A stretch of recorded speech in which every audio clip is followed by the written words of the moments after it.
Arbitra di pallacanestro di 23 anni apostrofata dagli spalti durante la partita della Serie D tra Motta di Livenza e Feltre di sabato sera. Cosa ci fai qui l'8 marzo? Vai a fare la prostituta, vai a casa. La frase sarebbe arrivata alla giovane direttrice di gara padovana Alice Fornasier dagli spalti.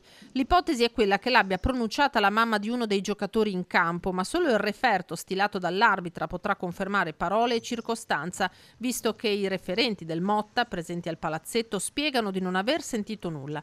Fatto sta che la ragazza è scoppiata in lacrime e ha interrotto la partita per una ventina di minuti, salvo poi portarla a termine.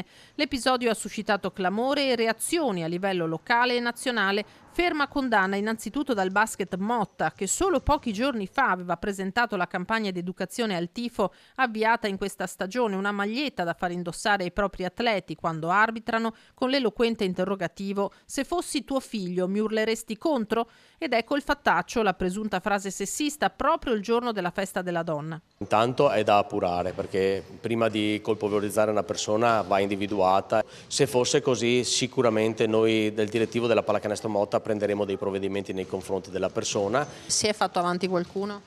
In questo momento non si è fatto avanti nessuno, stiamo aspettando se qualcuno ha il buon cuore di dire boh, mi sono comportato male o mi sono comportata male. Staremo a vedere nelle prossime ore cosa succederà. La 23enne preferisce non commentare. L'associazione arbitri si schiera accanto alla propria tesserata, che ha riferito di pesanti frasi sessiste e non ha ancora deciso se sporgere formale denuncia. Solidarietà dai vertici regionali della Federazione Pallacanestro.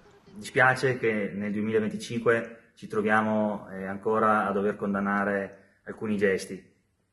Come federazione daremo tutto il supporto necessario alla nostra arbitra e la supporteremo con tutto quello che è nelle nostre capacità e competenze. Duro il presidente del Veneto Luca Zaia, l'autrice degli insulti sessisti si vergogni, tuona: per lei mi auguro il daspo.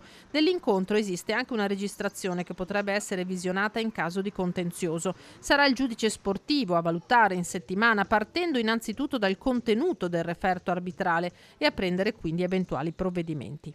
Ci faranno fare sicuramente qualche partita a porte chiuse, perché puniranno più che altro il nostro pubblico a non vedere i nostri giocatori per quello che eventualmente possa essere successo. Forse anche una multa pecuniaria, che là purtroppo vanno a colpire la società, che non ne può niente, perché non possiamo mettere il bavaglio alla tifoseria, insomma, ecco.